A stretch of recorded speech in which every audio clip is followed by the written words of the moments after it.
अस्सलाम वालेकुम, कीअं आहियो तव्हां सभु। उम्मीद तव्हां सभु ठीकु हूंदा। अॼु असां जंहिं ग्रामर जे टॉपिक ते ॻाल्हाईंदासीं उहो असांजो टॉपिक आहे कंपाउंड नाउन।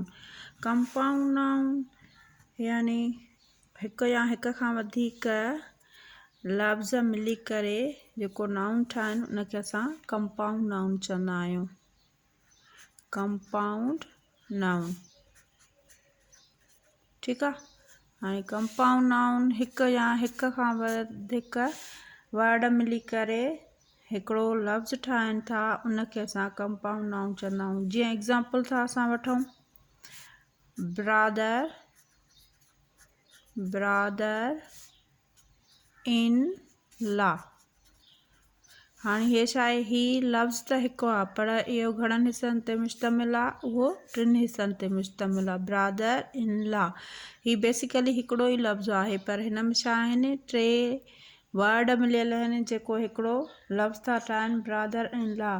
हाणे छा हूंदो आहे त नाउन ऐं नाउन मिली करे बि हिकिड़ो जेको आहे कंपाउंड नाउन ठाहींदा आहिनि। एडजेक्टिव प्लस नाउन मिली करे बि कंपाउंड नाउन ठाहींदा आहिनि ऐं वर्ब प्लस नाउन मिली करे बि कंपाउंड नाउन ठाहींदा आहिनि। जीअं असांजो नाउन छा आहे, एग्ज़ाम्पल वठो, क्लास रूम। क्लास रूम छा आहे, हे क्लास बि असांजो नाउन आहे ऐं रूम बि असांजो नाउन आहे। उन खां पोइ आहे chief minister, minister, chief minister. हाणे हिते चीफ असांजो छा आहे, हे असांजो एडजेक्टिव आहे ऐं मिनिस्टर छा आहे, हे असांजो नाउन आहे। बिलफर्ज़ कंहिं वक़्तु जेको आहे सो चीफ असांजो अची थो वञे, जेकर अकेलो चीफ थो अची वञे त हे उते नाउन एज ए नाउन तौरु कमु ईंदो। पर जेकर चीफ मिनिस्टर आहे त चीफ छा थी वेंदो, इहो एडजेक्टिव आहे ऐं मिनिस्टर छा थी वेंदो, इहो नाउन आहे। ठीकु आहे। उन खां पोइ वर्ब प्लस नाउन जो असां एग्ज़ाम्पल वठंदासीं। हाणे ईअं जीअं आहे स्विमिंग, स्विमिंग पूल। हाणे स्विमिंग पूल, स्विमिंग छा आहे, इहो वर्ब आहे, तरणु वर्ब आहे। पूल छा आहे, हिते असांजो हे एज ए नाउन आहे। पर जेकॾहिं अकेलो पूल थो अची वञे, इहो छा थी वेंदो, इहो बि हिकिड़ो नाउन थी वेंदो छो त ही नालो आहे। ठीकु आहे। हाणे ॾिसूं त हिन मां सवाल कहिड़ा निकिरंदा आहिनि, हिन मां कंपाउंड नाउन मां सवाल कहिड़ा निकिरंदा आहिनि, इन मां एरर्स जेको आहे सो कढिया वेंदा आहिनि एग्ज़ाम में। हाणे कंपाउंड नाउन छा आहे,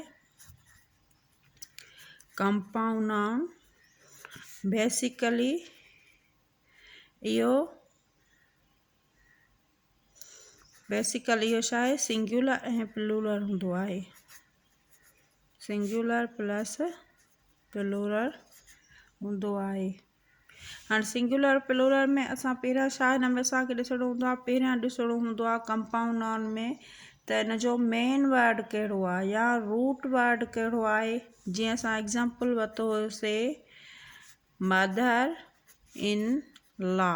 हाणे मदर इन लॉ, हाणे हिन में असां ॾिसंदासीं त हिन में रूट वर्ड कहिड़ो आहे या मेन वर्ड कहिड़ो आहे। उन खां पोइ असांखे ख़बर पवंदी त रिलेशन हिन जो कंहिंसां थो ज़ाहिर थिए, यानी हिन वर्ड में रिलेशन जेको आहे सो कंहिंजो कंहिंसां थो ज़ाहिर थिए, इहो असां ॾिसंदासीं।